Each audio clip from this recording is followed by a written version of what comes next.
رازي الدسوقي. اوائل خريجين، احنا اوائل خريجين 2014 وفي 2014.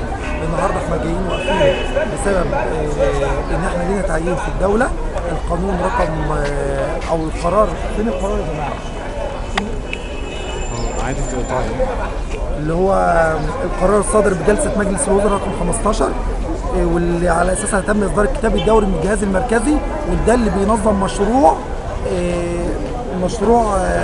تعيين اوائل الجامعات المصريه. القانون دوت اتعمل واشتغلوا بيه وتم تعيين بيه الاوائل 3 دفعات على التوالي من 2011 ل 2013. القانون ده كمان بينظم تنظيم وتعيين حاملي الماجستير والدكتوراه. لحد السنه دي اتعين حاملي الماجستير والدكتوراه سنه 2014. معنى كده ان القرار نافذ على دفعه 2014 حاملي الماجستير، وبالتالي اوائل الخريجين. انا كاوائل خريجين لسه القرار بتاعي ما صدرش، فوقفت النهارده هو بسبب ان قراري متعطل، وجاي ان انا اقدم بيه شكوى عشان خاطر يصدر. دي مش اول وقفه لي، دي ثالث وقفه.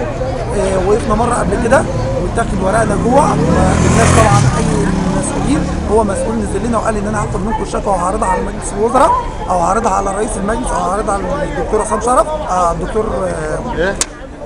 الدكتور ابراهيم محلب. لكن بعد كده ما اتضح ان هو ما عرضناش. عملنا وقفه ثانيه واتاخد برضو الشكوى، وبعد كده اتضح ان هو الراجل اللي اخذ مننا الشكوى دوت المسؤول ادانا رقم غلط، ادانا رقم تليفون غلط عشان نتواصل معاه، ومفيش اي ردود. اللي عايزين نوصله ان مفيش اي ردود من المسؤولين عليه. تمام. ناويين على ايه النهارده؟ ناويين ان احنا لما نقابل المسؤول هو طلب واحد هنقوله له، احنا مش هيبقى في واسطه بيننا وبين المسؤولين تاني. هنقابل النهارده رئيس الوزراء ونعرض شكوتنا عليه، يا اما ناويين على اعتصام مفتوح لحد لما تمام. بسبب ان في اعداد كبيره قوي في الدوله دلوقتي. الحكومه بقى عليها انها تعينها، فرض عليها انها تعينها بسبب القانون اللي هو صدر سنه 2011. فبقى عندهم دلوقتي تكدس كبير والميزانيه عندهم اقل، فازاي يلغوا حاجه زي كده؟